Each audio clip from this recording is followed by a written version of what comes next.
Баршаңызға сәлем. Бүгін зебра пирог рецептімен бөлісетін боламын. Каналға тіркеліп, лайк басып, комментарий жаза кетіңіздер.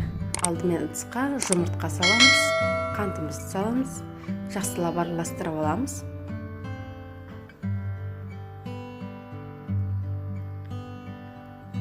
Айранымызға ас содамсын саламыз. Араластырамыз көтерілгенше.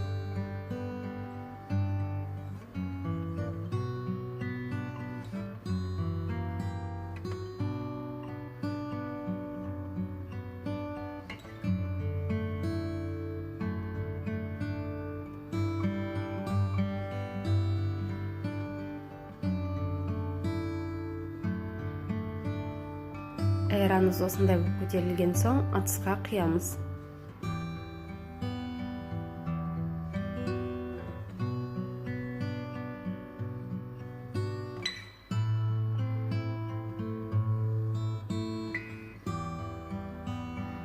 Жақсылап араластырып аламыз.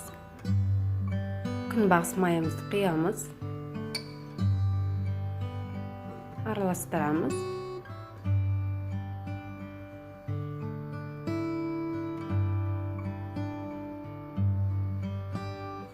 Кішкене ванилин қосамыз.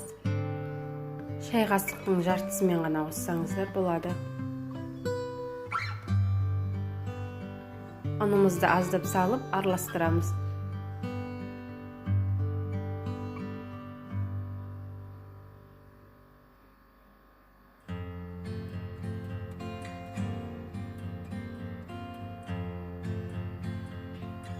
Және тестамызды екі бөлікке бөлеміз.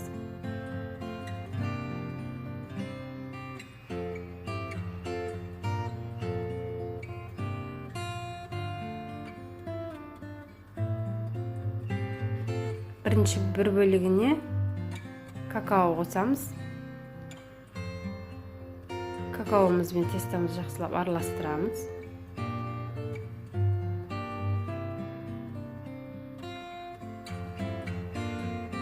Тестамыз дайын.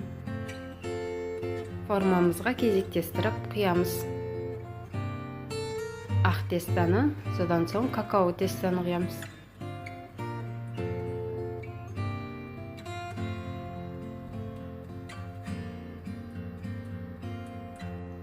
Толық рецепті видеоның астындағы описаниедан көрсеңіз болады.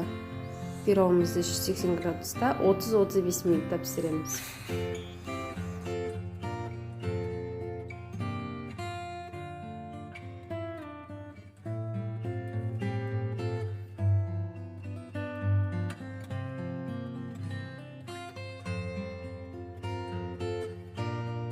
Пирогымыз дайын, астарыңыз дәмді болсын.